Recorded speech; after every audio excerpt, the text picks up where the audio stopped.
Attorney, this is the question of Michael. Attorney, yung manager po namin ay nanghiram sa akin ng pera pang abono pansamantala sa isang project. Late po kasi madalas yung reimbursement ng office namin. 200,000 po yung nahiram sa akin. Ang problema lang po, nag-resign na yung manager namin. Ngayon po, pina-follow up ko yung reimbursement pero hindi na raw alam ng company yon. Paano po kaya yon? May paraan pa po kaya para mahabol ko yung perang hiniram sa akin? Ako, parang kawawa naman yung empleyado. Yes. Yes, Michael. Michael. Yes, si Ito na ang Michael, sagot. kawawa ka naman, Michael. Alam nyo, yung mga mababait na binibiyayahan yan. Dalawang kanyang option, Michael. Dalawang yung option. Una, po pwede kang magabol sa company. Bakit?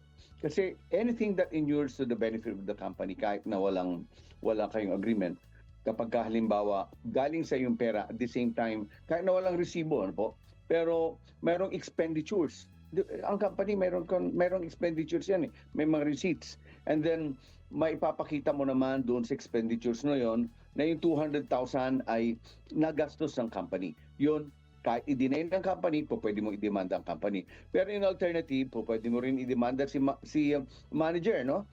Importante, alam mo yung address, importante, alam mo kung saan mo siya hanapin, at pwede mong i-demanda para makolekta yung 200,000 mo. Malaki yung 200,000 ngayon. Kasi lalong-lalo na, ang mahal ng mga bilihin, ang mahal ng gasolina. So yung 200,000 na yon, either pwede mong habulin si company or si manager.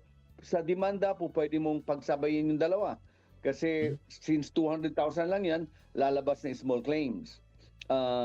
As long as mayroon kang resibo coming from you, ni-receive ni Michael, and then yung ni-receive ni manager, si manager naman ginastos niya para sa company.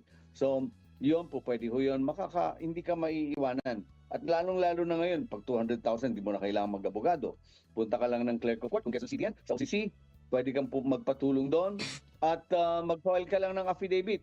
Hindi na kailangan ng abogado. Ang filing fee, alam ko, wala ho yun pag small claims, maliit, o kaya napakaliit ng filing fee yun yan. So, dumulog ka na sa clerk of court at sabihin mo, meron kang kukolektahin. May ibibigay nga sa yung form na. Hindi ka tulad pag kukuha ka pa ng abogado, gagawa pa ng complaint. Ito, mag-fill up ka na lang ng form.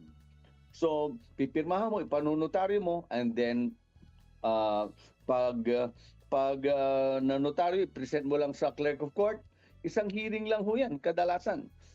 At most, 2 hearings. Lalong-lalo na kapag ka na-receive yung summons from the court. Okay.